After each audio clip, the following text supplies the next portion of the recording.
Yeah, yeah, yeah. Come on, let's go, baby. $2,500 just this morning. Let's go. Come on. Made up for all the losses that I had on Monday. Let's go. Dude, you have no idea how great I feel right now. I'm not going to lie. Let's go, dude. Halfway to passing the evaluations again from the PA account that I completely blew. But like I said earlier, we were in a fair value gap and we're about to go higher. And we're going higher right now. Let's go, dude. Come on. All right. On that note, we are going to start the trade recap for the morning.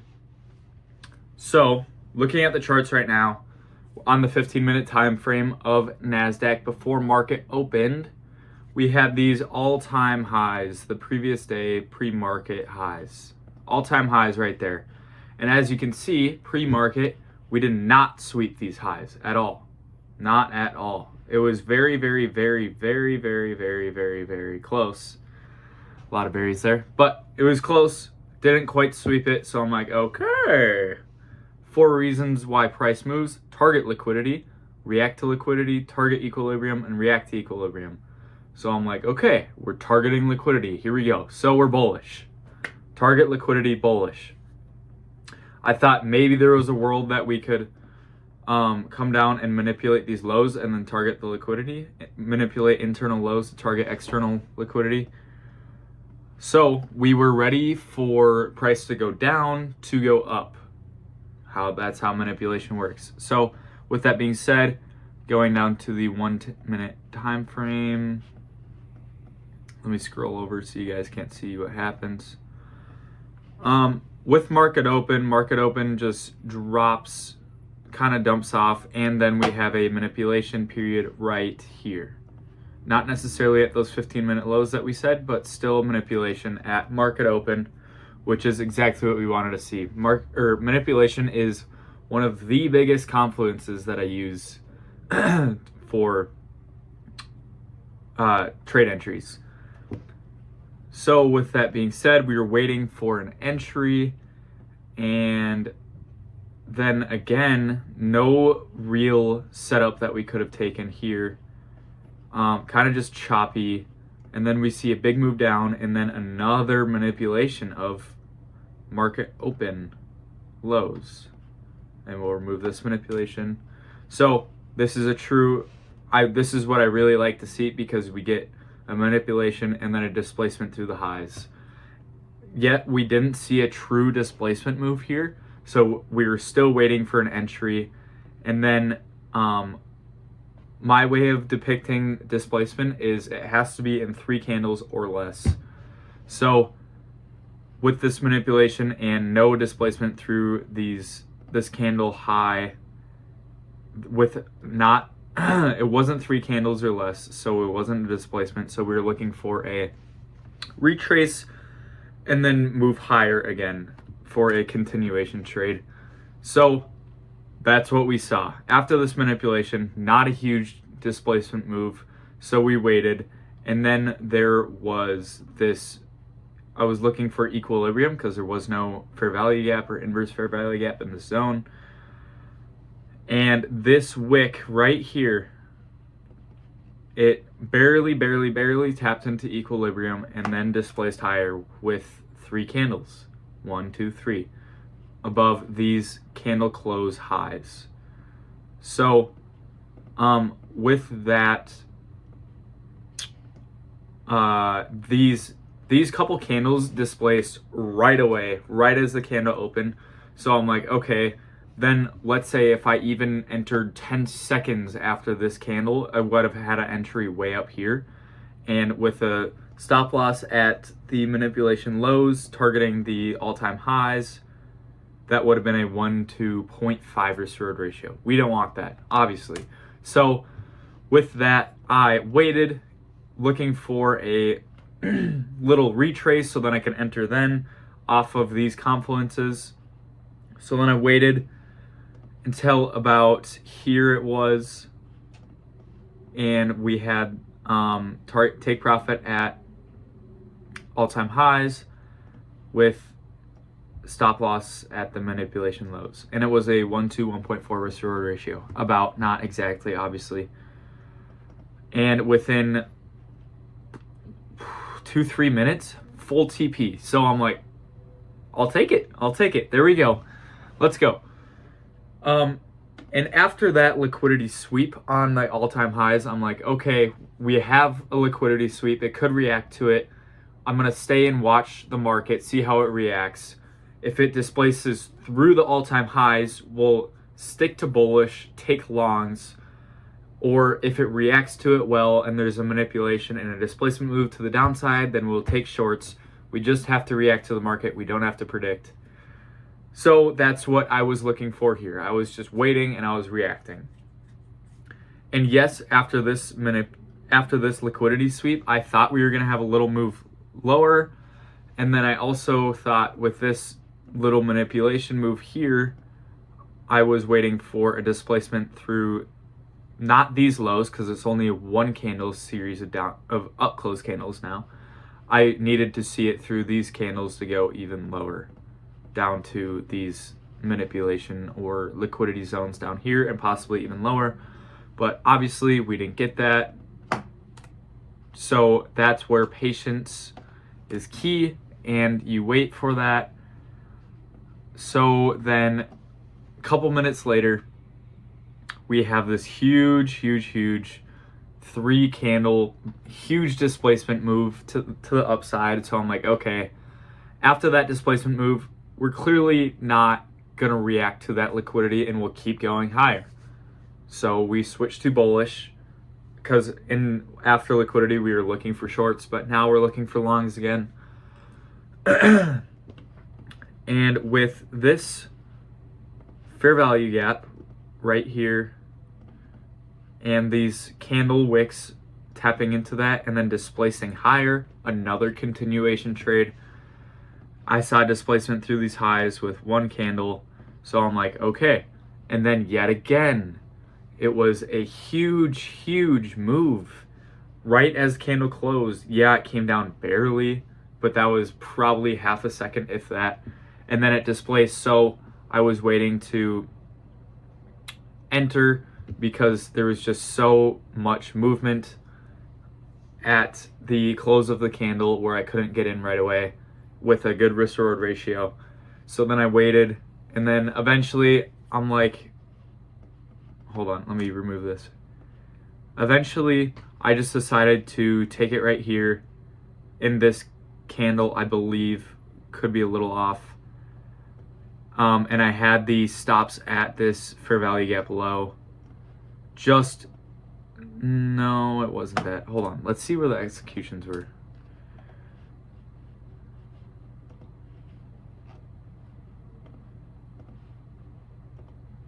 Okay, so that's where it was. I decided on this down close candle, I took a long right here, somewhere in the middle, with the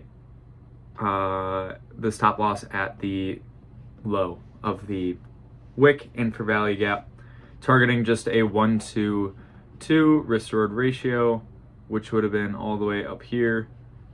And as you can see, that obviously didn't work out.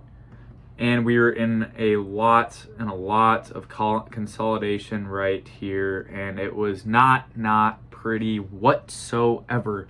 So I was wanting to stop out at break even, but as I saw it, then with this trade, as I have a trade going on right now, we saw a manipulation on this huge move right here. And these candles just did not want to come down and take out these lows, but eventually it did. And then, so that's a big manipulation move. And then we had a little manipulation move within that manipulation move right there. And then a displacement through the highs on this candle. Here, I'll remove the execution for just a sec so I can talk it through. So then we had a displacement through these highs right here, and I was just going to target the daily highs on the day. So nothing crazy.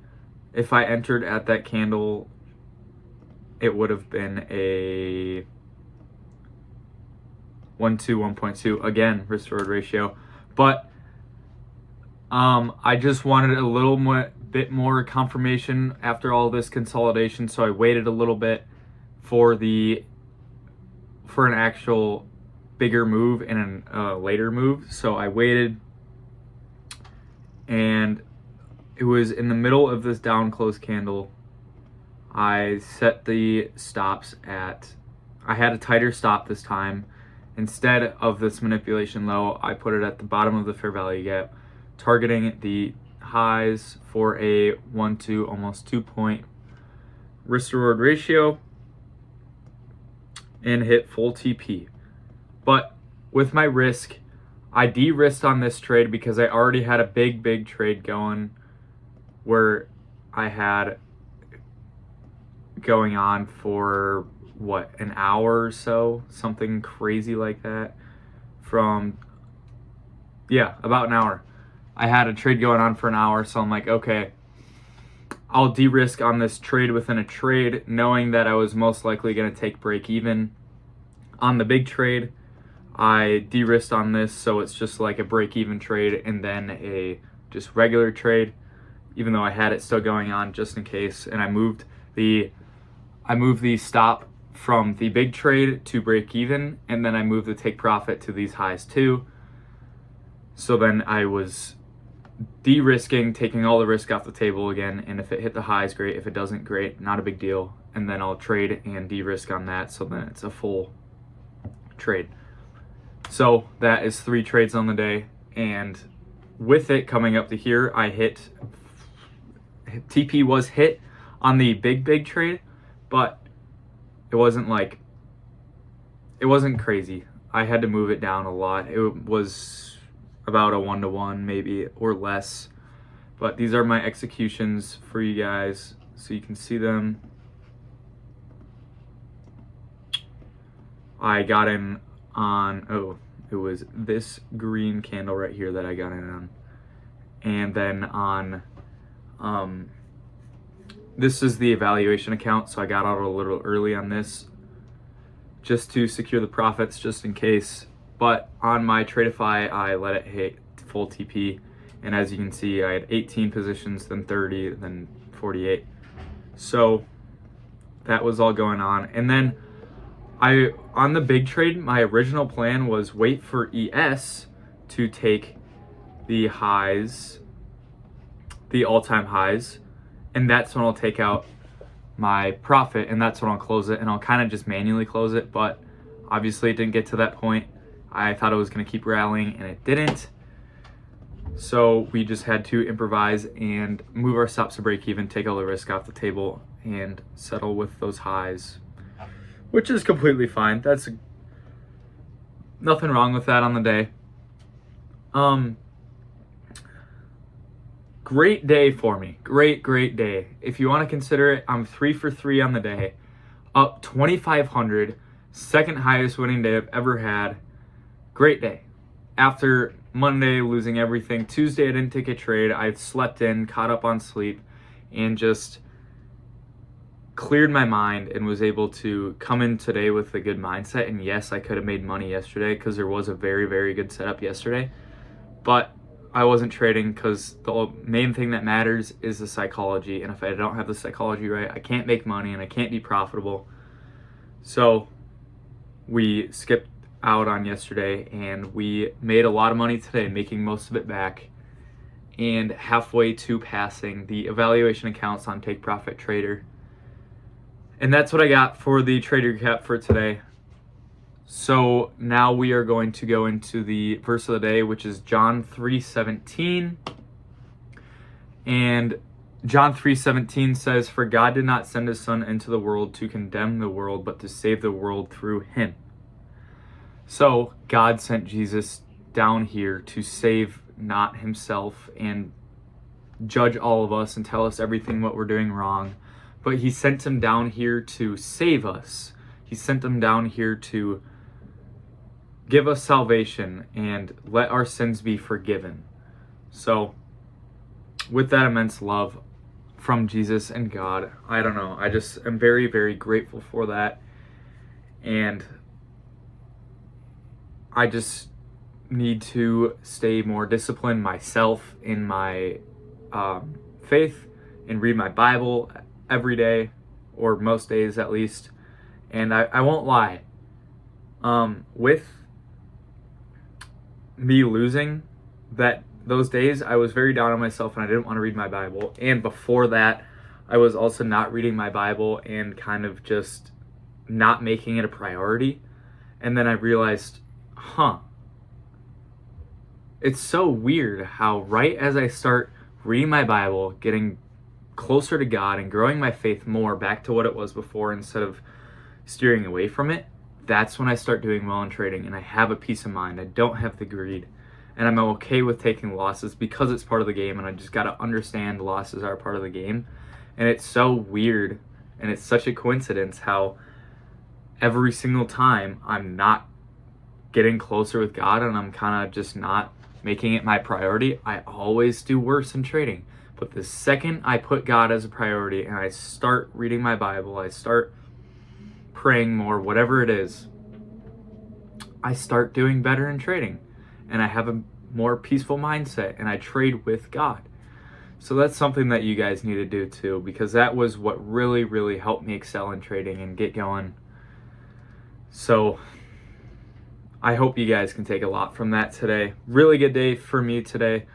Got to go into the rest of the week not overly excited and keep my mind focused, stay focused on God, trade through God so I don't have envy of other people that are taking trades and winning. Can't have greed where I want too much money instead of just closing out when I should have. And also with him, I can have a peace of mind and know that losses are part of the journey. It happens. So with all that being said, that's all I got for you guys today. But really happy with today, I'm not gonna lie. And going to go read my Bible, get outside. It's actually 80 degrees in Minnesota today. So I will be getting outside and be spending as much time possible in the sun. So, yeah.